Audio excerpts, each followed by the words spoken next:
Hello and very welcome everyone to this session of the Modern History Part 3rd. In today's session, we are going to discuss some other topics related to the modern history that had not covered so far. In today's topic, we are going to discuss the topics like social and religious reforms. So let's start our session and see what we can learn from this particular topic. Before we start, the images used in our slide deck are for educational purpose only. We respect the intellectual property rights of the original creators and owners of these.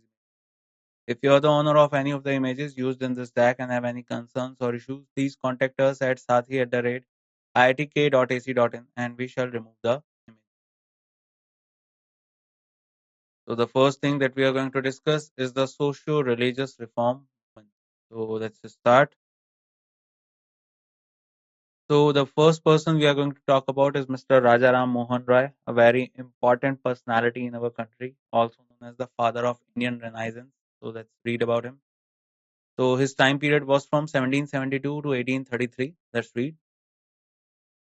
The organizations he started were Atmiya Sabha 1814, Calcutta Unitarian Committee 1823, Vedanta College or Vedant College 1825, Brahmo Samaj that was in 1828. And out of all of them, do remember that two, three important were Atmiya Sabha, first one, and Brahmo Samaj 1828.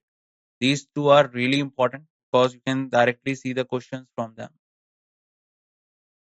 Then comes the significance. So let's read about that. What basic thing that Raja Ram Mohan Roy told to this world. So he put his faith in monotheism. So basically, he was doing advocacy of the thing that there is only one God to whom we all can submit our worship. So that is why he was putting his faith in monotheism. If we talk about the Hindu religion, so Hindu religion is a polytheist dharam, the polytheist religion. Basically, that is the polytheism. Polytheism. So why we call it polytheism? Because there are certain number of gods to whom we can submit our worship. So that is why it is basically called a polytheism. And he was putting his faith in monotheism. His famous work include Gift to Monotheist 1809 and translation of the Vedas and the five Upanishads into Bengali. So these are his literary works. First one is The Gift to Monotheists, that is in 1809, and translation of the Vedas and the five Upanishads into Bengali. That was his another literary work. In 1814, he set up the Atmiya Sabha or Society of Friends in Calcutta to propagate the monotheistic ideals of the Vedanta and to campaign against idolatry. Idolatry means basically the idol worshipping that we all do. So against that he was, and apart from it, he was always in the favor of monotheism, as I was telling you earlier also. And for that purpose, he particularly established Atmiya Sabha, and the people of or the members of Atmiya Sabha or the Society of Friends basically do works creating awareness related to Vedant. And apart from that, if we talk about, they also work towards creating awareness related to monotheism. He founded the Brahmo Sabha in August 1828. It was later renamed as Brahmo Samaj. And do remember that earlier this Brahmo Sabha was the part of Bengal region only.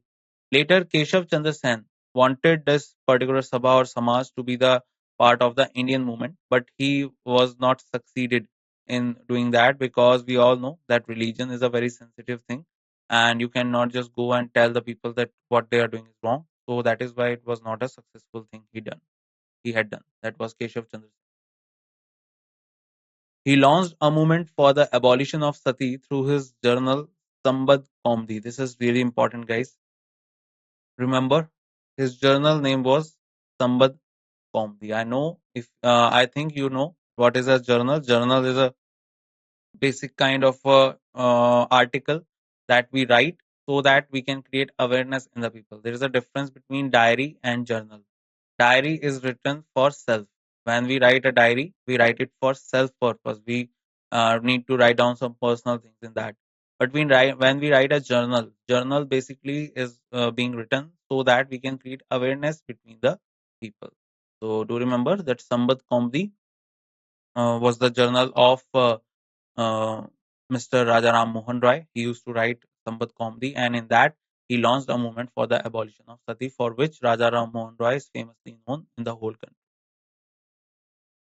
Rajaram Mohan Roy was the father of modern India's Renaissance and a tireless social reformer who inaugurated the age of enlightenment and liberal reformist modernization in India. So he was, you can say, the first kind of social activist in our country who started thinking in a different way, in a radical way, I guess, and I must say. And he was the person on the basis of whom the sati practice was abolished in our country. Raja Ram Mohan Roy was given the title of Raja by the Mughal Emperor Akbar II. So there was a story that Raja Ram Mohan Roy was going to London, and at that time Mughal Emperor was Akbar II. Okay, so Akbar II was a pensioner of Britishers, and he wanted his pension to be increased. So for that purpose, he wrote a letter to the British monarch, and that letter was given to Ram Mohan Roy, and he submitted that letter to the monarch of Britain. So basically, Raja was the title given by Emperor Akbar II to Raja Ram Mohan Roy at that. So here you can see he was Raja Ram Mohan Roy, remember his name, and he is especially known for the thing that he was the one on the basis on whose work the sati practice was abolished in our country officially by the Britishers. Remember who was the Governor General of Bengal who particularly created this regulation of abolition of sati? That was William Benedict. Now let's read about Mr. Devendra Nath Tagore. We know the Tagore family. We have a lot of people to know from Tagore family, but firstly we know about Devendra Nath Tagore. Organizations like Tattva Bodhini Sabha, founded in 1839, Adi Brahmo Samaj, founded in 1866. These are the two organizations or Sabha or Samaj that were created by Mr. Devendra Nath Tagore. He joined Brahmo Samaj in 1842.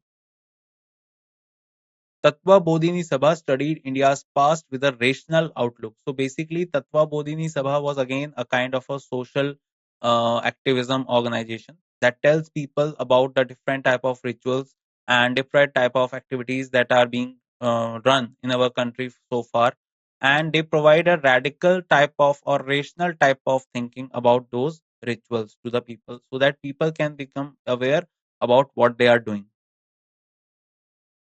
His famous work include Tattva Bodhini Patrika. This is really important as Sambat Kaumdi was the journal of Mr. Rajaram Mohan Roy. Tattva Bodhini Patrika was the journal, or you can say a work of basically Devendranath Tagore.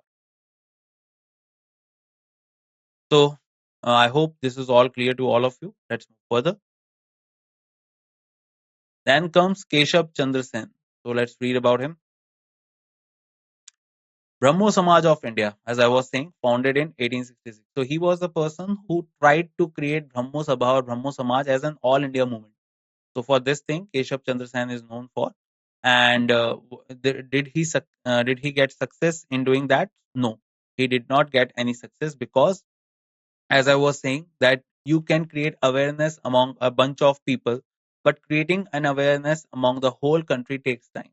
So, and at that time, particularly, a lot of religious thinking and people are so much religious that they are particularly not following these type of awareness things at that time. So, it was a very big thing that what Rajaram Mohan Roy has done at that time in creating the law that abolished the sati practice. So he joined a Brahmo Samaj in 1858 and became Acharya. He was a champion of women's rights. His ideology was a mix of religious and social ideas. So I think this point is really clear. He established the Nava Vidhan in 1881. This is really important. What he established was Nava Vidhan in 1881, along with the newspaper New Dispensation to disseminate his religious ideas and philosophy. So basically, he became the part of Brahmo Samaj first of all. Then he wanted it to create a all India movement. That is why he created the Brahmo Samaj of India. And after that, he is famous for the fight that he fought for the women's rights. And apart from that, remember that he started the Nava Vidhan, that is another organization. And which particular newspaper he used to create awareness? That was New Dispensation. Remember this thing. And to disseminate his religious ideas and philosophy, basically to create awareness. As these days, you must see, these days, if we talk about the present day, so there are a lot of platforms where you can create awareness by using different type of social media platforms. But at that time there were no social media. So what at that time people used to do, they used to write newspapers, journals, so that they can particularly put their thoughts into the minds of the people. Okay, so that is why these patrikas and these newspapers, these journals were very common in those days. So Sambat Kaumdi was the journal of Raja Ram Mohan Rai.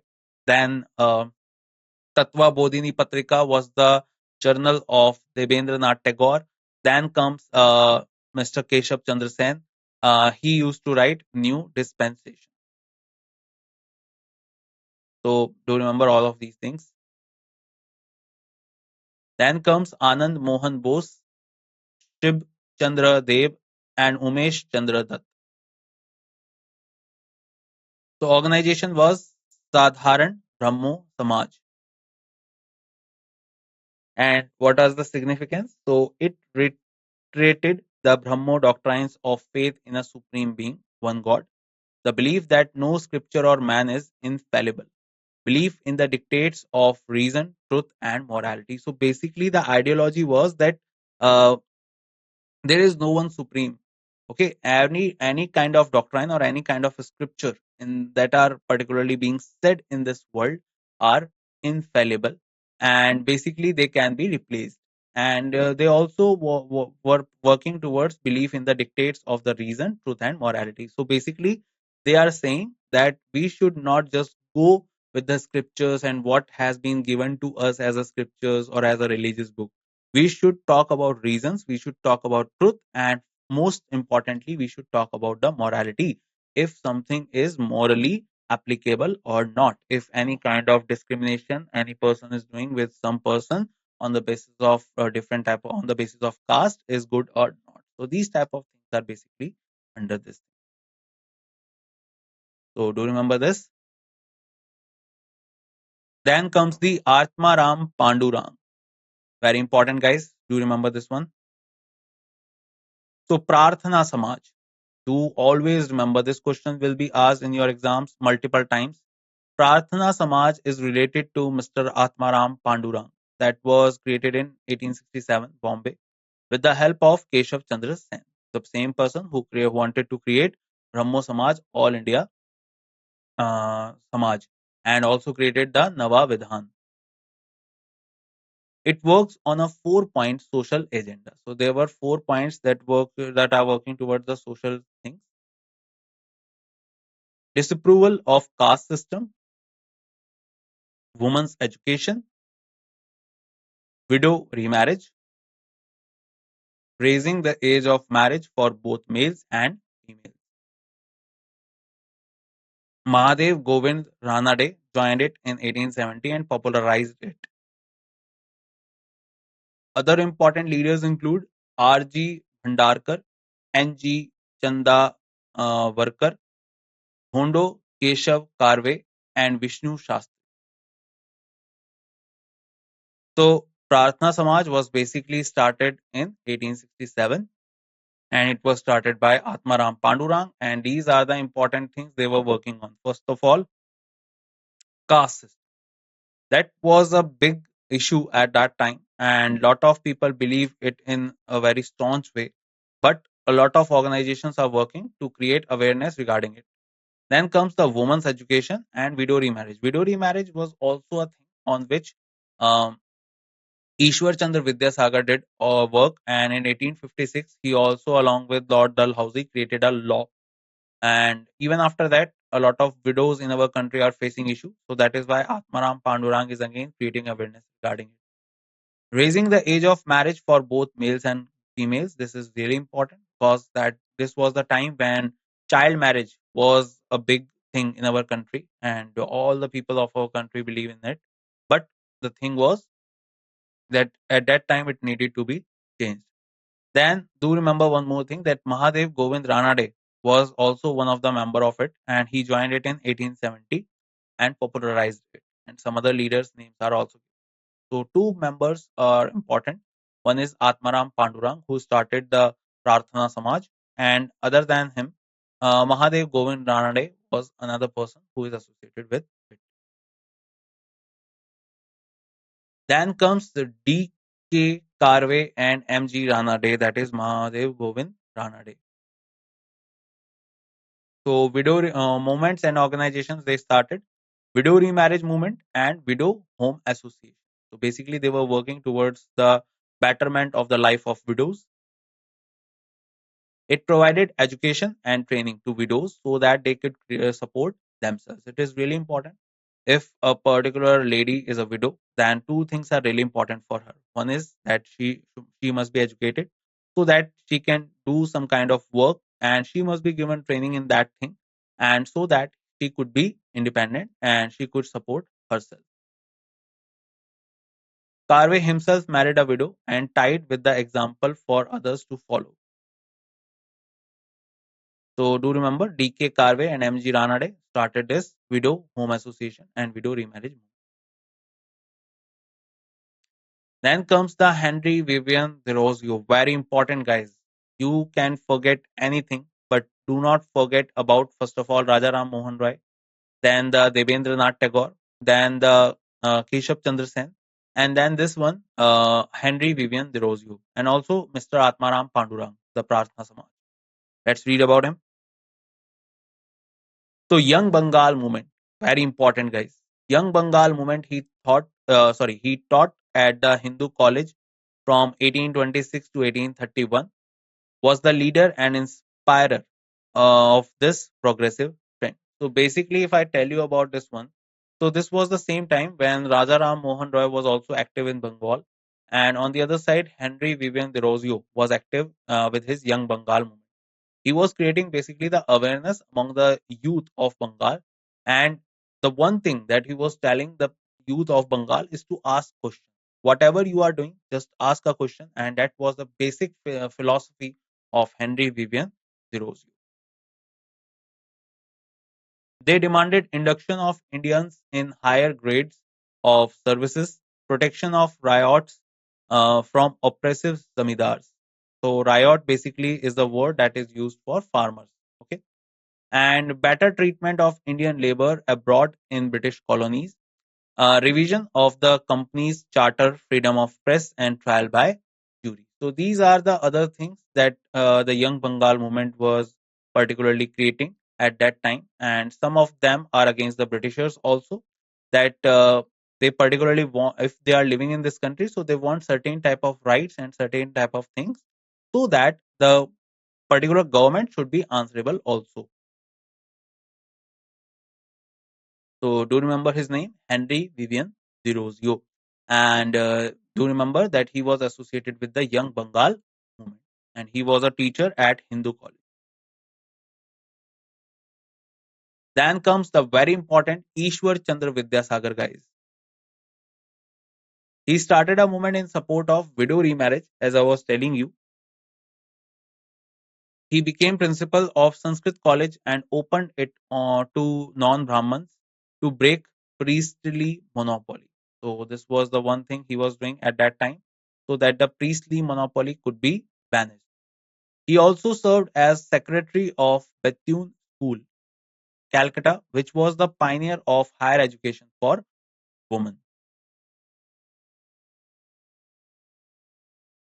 His work include Bahu Vivah, written in protest of polygamy. That is, what is the meaning of polygamy? When a person is engaged in multiple types of marriages, multiple times of marriages. Now let's read about Jyotiba Phule. And before that, to remember that Ishwar Chandra Vidyasagar was the person who was behind the passing of the Act of Widow Remarriage Act that was passed in 1856. Then comes the Satya Shodhak Samaj in 1873. His work include Sarvajanik Satya Dharma and Gulamgiri. He dedicated his book Gulamgiri to all those Americans who had fought to free slaves. So do remember that Jyotiba Phulle is associated with the Satya Shodhak Samaj. And do remember his book, that is Gulamgiri. It has been asked so many times in exams. And Sarvajanik Satya Dharma. And this Gulamgiri is dedicated to those Americans who had fought to free slaves. Phulle used the symbol of Raja Bali as opposed to the Brahman's symbol of Rama. He, with the help of his wife Savitri Bai Phulle, opened a girls' school at Pune. He was a pioneer of widow remarriage movement in Maharashtra and also opened a home for widows in 1854. So, at all the type of movements that we have read so far, you can see one thing common. One and two things common.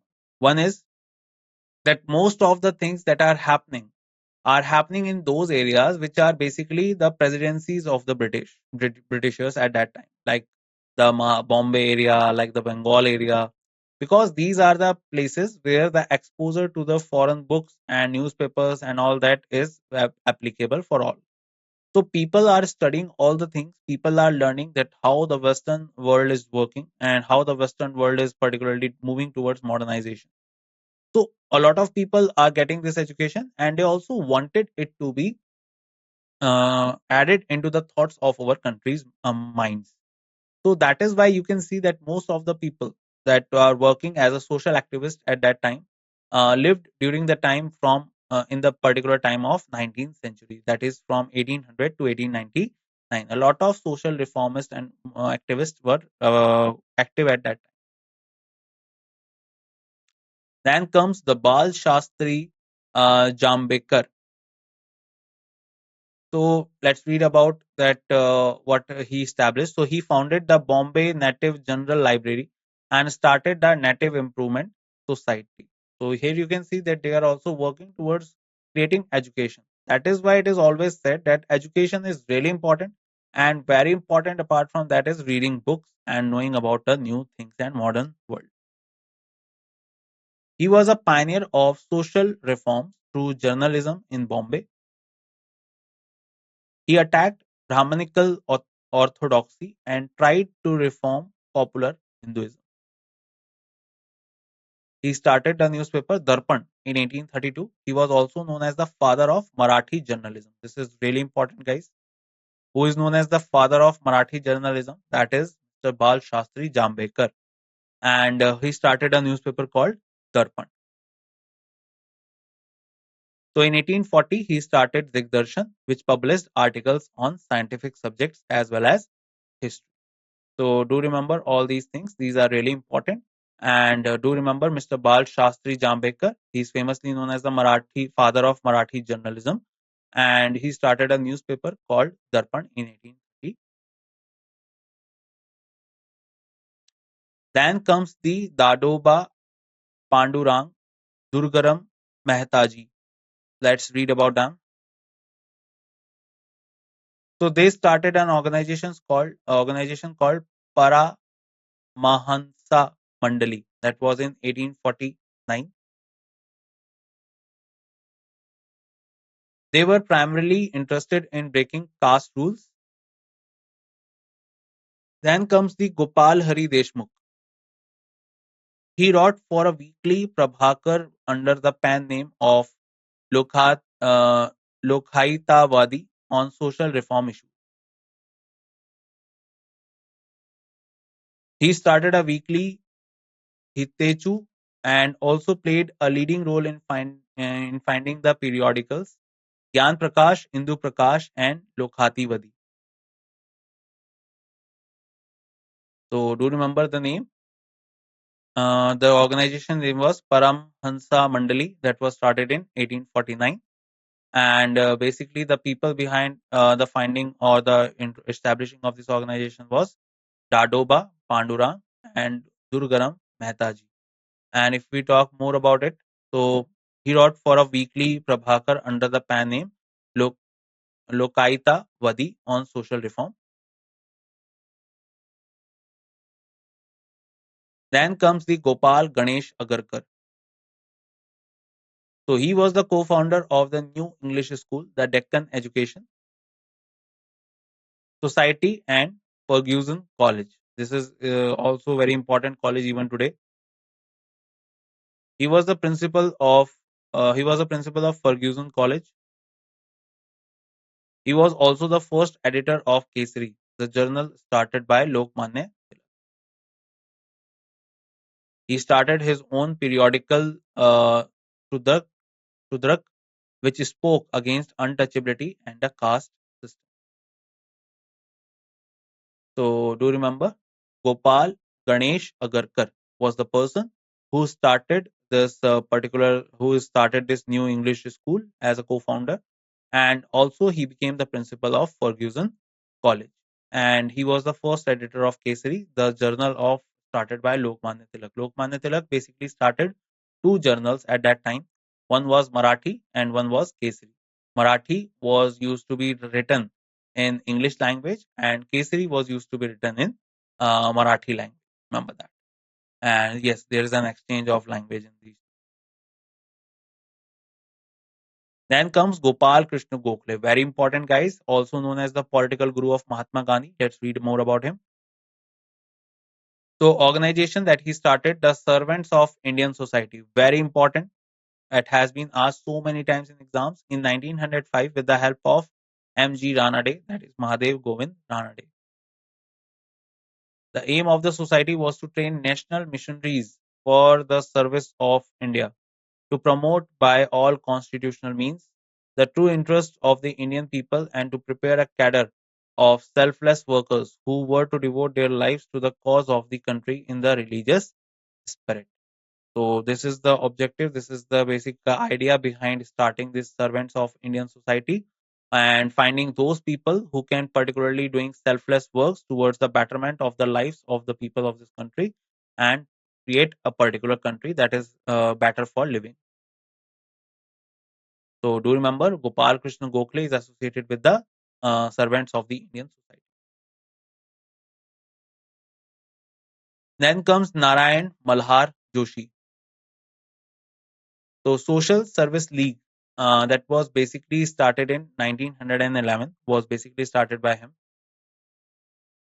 He founded the Social Service League in Bombay with an aim to secure for the masses better and reasonable conditions of life and work. He was also founded the All India Trade Union Congress 1920 along with Lala Lajpat Rai and others. So do remember the Social Service League basically started by Narayan Malhar Joshi. Then comes another very important personality, Dayanand Saraswati, guys. So Dayanand Saraswati started the Arya Samaj. I hope you know about him. The Dayanand Saraswati. He said a lot of things. Let's read further, and I will tell you later also. So he established the Arya Samaj at Girgaon, Bombay on 10th April 1875, and later the headquarters of the Samaj were established at Lahore. He established the Arya Samaj at Bombay on 10th April 1875, and later the headquarters of the Samaj were established at Lahore. It was a Hindu revivalist movement. The Samaj started a Shuddhi movement to convert non-Hindus to Hinduism. It fixed the minimum marriageable age as 25 for men and 16 for girls, and helped people in crises like floods. The Samaj also established DAV schools that are famously today you can know a lot of DAVs are found in a lot of different cities with emphasis on Western education. So they are basically promoting at that time Western education. Why? Because I already told you that Western education was in terms of thinking and thoughts and modernizing the world was way ahead of us at that time. So it is really important that we should introduce this Western education so that the people of this country can get out of all the orthodox rituals that we were doing at that time, and we can create a better world in this country. He gave the slogan back to the Vedas and said they were infallible. He attacked the Hindu orthodoxy. So he was a advocacy. He done advocacy in the thing of that we should be back to Vedas. That we should do what basic Vedas were saying and what is the originality of Vedas. So he was the person, Dayanand Saraswati, and he was also the person who said that India is for Indians. And also remember one more thing that Dayanand Saraswati is also famous for that he coined the word Swaraj. Okay, he coined this word Swaraj, which was later became the part of the ideology of Indian National Congress in 1906 Calcutta session, where Dada Bhai Naroji became the president. Then comes the Swami Vivekananda. So movement, the Ramakrishna movement was started by Mr. Swami Vivekanand. Swami Vivekanand is a great personality, and I guess all of you who are preparing for it must have his photo in your phone, and you must have read about him. And because he said a lot of things about the youth of this country, so it was initiated to spread the message of Vedant with its headquarters at Belur, Calcutta.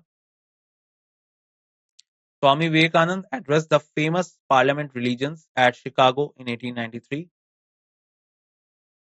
Two objectives of the Ramakrishna movement were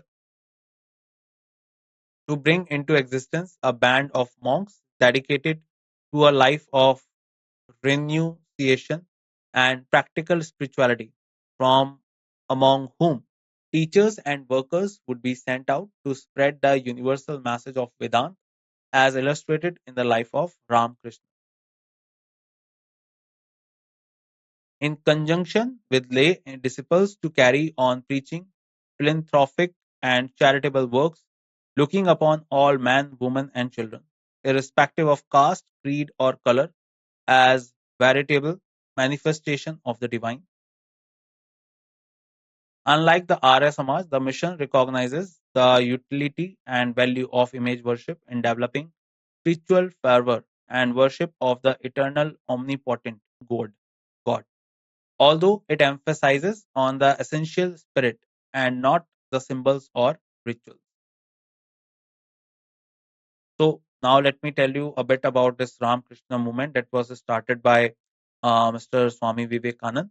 So basically, the two objectives were there. One is that we should work towards the life of renunciation and practical spirituality. That means that whatever we are doing, basically as a Hindu, that worshipping the gods and in the form of idols and all that will not be sufficient. What we should do is working towards the practical spirituality, that we should look into ourselves, into the spirit, into the soul of our inside, of our consciousness. Then, from among whom teachers and workers would be sent out to spread the universal message of Vedanta as illustrated in the life of Ramakrishna. So, Ramakrishna Paramhans was the teacher of Swami Vivekananda, remember his name, and he was the worshipper of goddess Durga, remember that also. And in conjunction, basically, we should do also work related to the works related charitable works related to man, woman, and children, and we should not indulge caste in that. While doing charitable works, we should not look into the caste of different people, creed or color. So that was the basic thing behind it. Then comes the difference between Arya Samaj and Ramakrishna mission. So unlike the Arya Samaj, the mission recognizes the utility and the value of image worship in developing spiritual fervor and worship of the eternal omnipotent God. So, although it emphasizes on the essential spirit and not the symbols or rituals. So, basically, what they were saying is that we cannot just go and remove all the images, and we cannot just go and say that we should not worship the idols. But the point is that we can have the idols or the image so that it will help us in growing our meditation and looking towards the God in more focused. So that was the basic idea behind Ramakrishna mission. And do remember that Swami Vivekananda also addressed the famous Parliament of Religions at Chicago in 1893, after which after Swami Vivekananda became. Then comes Behramji M. Malabari. So organization was famously known as Seva Sadan that was started by him. It worked against child marriage and for widow remarriage among the Hindus. He acquired and edited the Indian Spectator. So this was Seva Sadan Society and it was started by Behramji M. Malabari and it was started in 1900. Then comes Radha Kant Dev. Dharma Sabha 1830 to counter the ongoing social reform movements led by protagonists such as Raja Ram Mohan Roy and Henry Thoreau. He was the founder president of British India Association in 1851 along with Debendranath Tagore as its secretary. It favored the promotion of Western education even for girls and that was Radhakant Dev and he started the Dharma Sabha. And basically it was also a kind of a counter that was given to Rajaram Mohan Roy who started the Brahmo Samaj and also Henry Thoreau who started the Young Bengal. But Radhakant Dev was also in the favor of Western education for girls. So in terms of some kind of things like particularly worshipping the god and all that monotheism, there must be a kind of a counter he had given. But in terms of education, introduction of Western education, he was in favor of both of them. Then comes the Madan Mohan Malviya. So Bharat Dharam Mahamandal that was started by Madan Mohan Malviya. All India organization of the Orthodox educated Hindus. It stood for a defense of Orthodox Hinduism against the teachings of the Arya Samajists, the Theosophists, and the Ramakrishna Mission. So that was basically started by Madan Mohan Malviya, and Madan Mohan Malviya was also recognized as the person who founded the Banaras Hindu University in 1916. Remember that. Then comes Sri Narayana Guru Swami. So Narayana Guru Dharma Paripalana movement and temple entry movements was basically started by Sri Narayana Guru Swami. Aravipuram movement to show the consecration of an idol was not the monopoly of the higher caste. It was started by installing Shivlinga on Shivratri in 1888. So do you remember? This was basically the Narayana Guru Dharma Paripalana movement and temple entry that was started by Sri Narayana Guru Swami. Then comes the CN Mudaliar, TM Nair, and Tyaga Raja. So justice movement it began in Madras in order to secure jobs and representation for non-Brahmins. In 1917, the Madras Presidency Association demanded separate representation for the lower castes in the legislature. It came under the leadership of Periyar E.V. Ramaswamy and his self-respect movement. So do remember that this was the time when some of the other type of movements were also started and basically this movement was started in Madras Presidency Association and it came under the leadership of Periyar E.V. Ramaswamy and his self-respect. Then comes E.V. Ramaswamy Naikar. So the self-respect movement was in 1920s. He emphasized to undermine the position of Brahman priests by formalizing weddings without Brahman priests. So basically, he was creating a self-respect thing in the society, and for that purpose, he was saying that we should do marriages with our own, and we should not engage Brahmins in the any kind of rituals that we are doing in the marriages. So that was the basic self-respect movement started by E.V. Ramaswamy Naikar. Do remember this? This has been asked little a lot of times also, who started the self-respect movement. Then comes the M.G. Ranade and Raghunath Rao.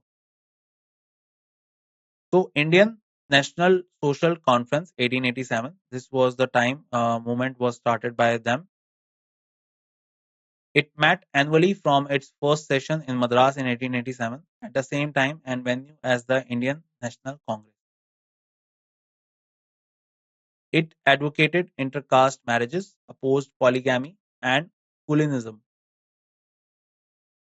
It launched the pledge movement to inspire people to take a pledge against child marriage. So this was the thing started by M.G. Ranade and Raghunath Rao. And do you remember the Indian National Social Conference 1887 was started. The first session was held in Madras, and they advocated certain things like intercaste marriages. First of all, to end the caste system in our country, this is the basic thing that was told by everyone. Another thing is opposed polygamy. So polygamy basically means having multiple wives is basically the polygamy, and Kulinism. So these are the basic things that we should avoid and we can create a better thing. And under this, they also started the pledge movement to inspire the people to take the pledge against the child marriage as well. Okay. Then comes some Islamic reform movement. So first of all was the Sayyid Ahmad. So movement was basically known as the Wahhabi movement in 1820. It was an Islam revivalist movement. India was considered to be Darul Harb, land of the Kafirs, and it needed to be converted to Darul Islam, that is, land of Islam. So, this was the Wahhabi movement, and it was started by Sayyid Ahmad. I think it is very clear with the words what is written that what is this movement all about. So, do remember Wahhabi movement started by whom? Sayyid. Then comes Haji Shariatullah. The movement was famously known as the Faraizi movement, 1819. It emphasized on the Islamic pillars of faith. It aims to eradication of social innovation or un-Islamic practices among the Muslims and asked to perform their duties. So that was basically the Faraizi movement.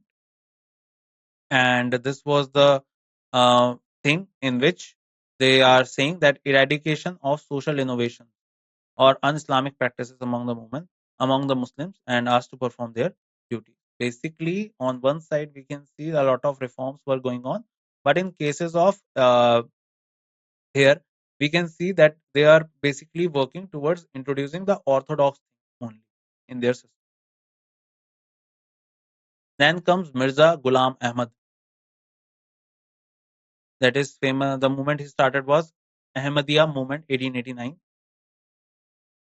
It described itself as the standard bearer of Mohammedan Renaissance and based itself, like the Brahmo Samaj, on the principles of universal religion of all humanity, opposing jihad. The movement spread Western liberal education among the Indian Muslims, and this was famously known as the Ahmadiyya movement. So this is the moment where the Western liberal education should be introduced and given to the Indian Muslims. And this movement was famously started by Mirza Ghulam.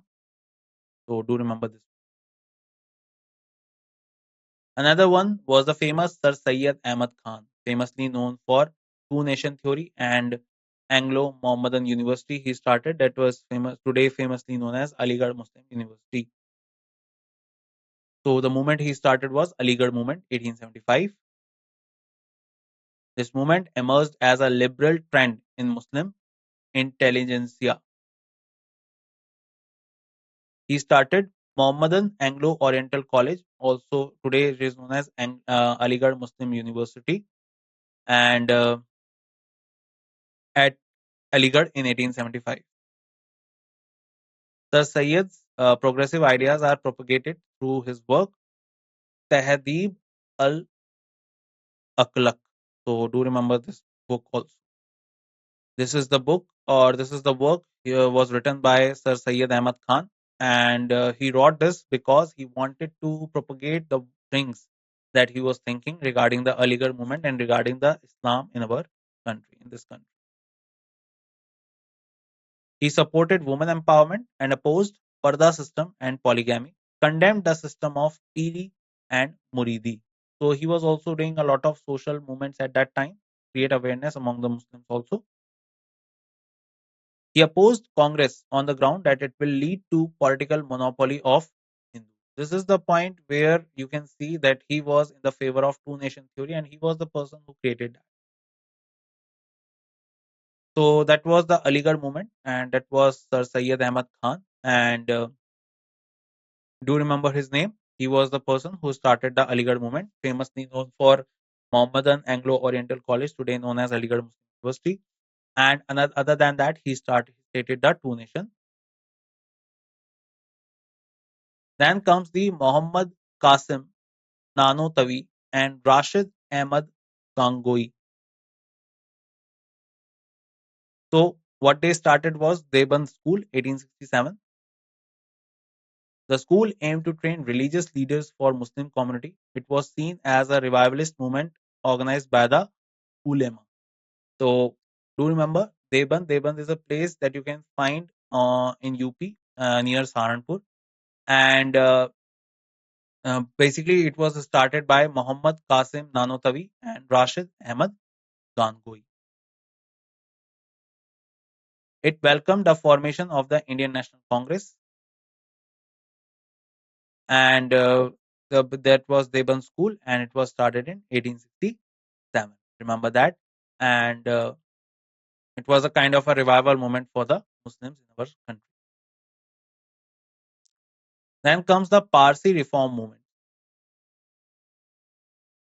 So Rahnu Mai Majdayasana Nan Sabha. It was founded in 1851 by a group of English educated Parsis for the regeneration of the social conditions of the Parsis and the restoration of the Zoroastrian religion to its pristine purity. The movement was founded by Naroji Fordonji, Dadabhai Naroji, K.R. Kama, and S.S. Bengali. Its newspaper was Rast Guftar. This is really important. Rast Guftar, Truth Teller, and this is associated with the Parsi reform movements.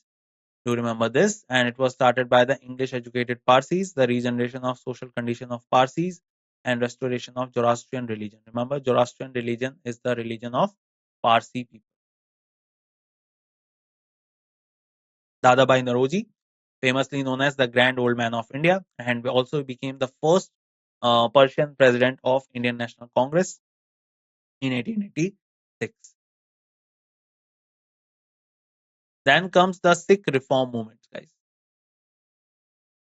Singh Sabha movement was founded at Amritsar in 1873 with objectives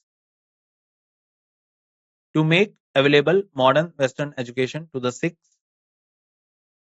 to counter the proselytizing activities of Christian missionaries as well as the Brahmo Samajists, Arya Samajists, and Muslim Maulvis. The Akali movement, also known as Gurudwara Reform Movement, was an offshoot of the Singh Sabha movement. It aimed at liberating the Sikh Gurudwaras from the control of corrupt Udasi Mahants, the post having become hereditary. So let's know about this one now. So Singh Sabha movement, the area where it was started was Amritsar, and year it was started in 1873.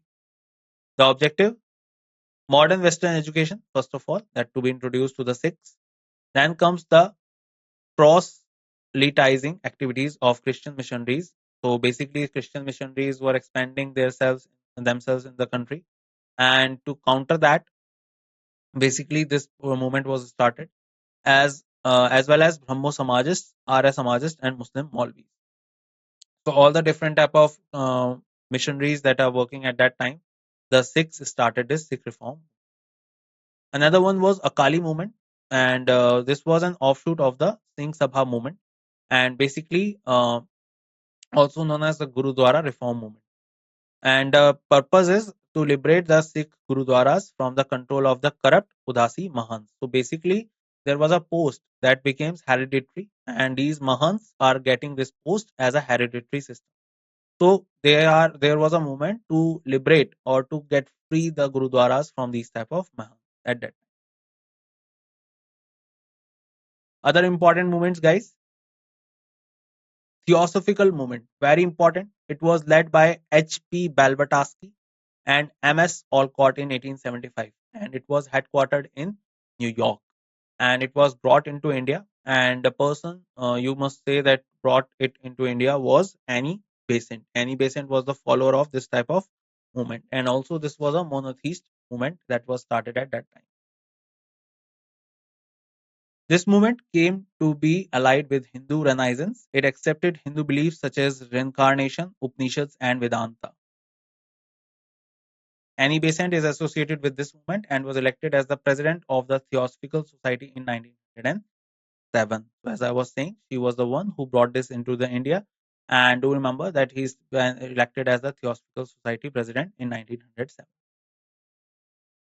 Annie Besant had come to India in 1893. She led the foundation of the Central Hindu College in Banaras in 1898, where both Hindu religion and Western scientific subjects were taught. The college became the Banaras Hindu University in 1960. So do remember when we talk about Annie Besant. So Annie Besant was the one who brought this kind of ideology into our country. And Annie Besant is also famously known to become the first woman president of Indian National Congress. That was in 1917.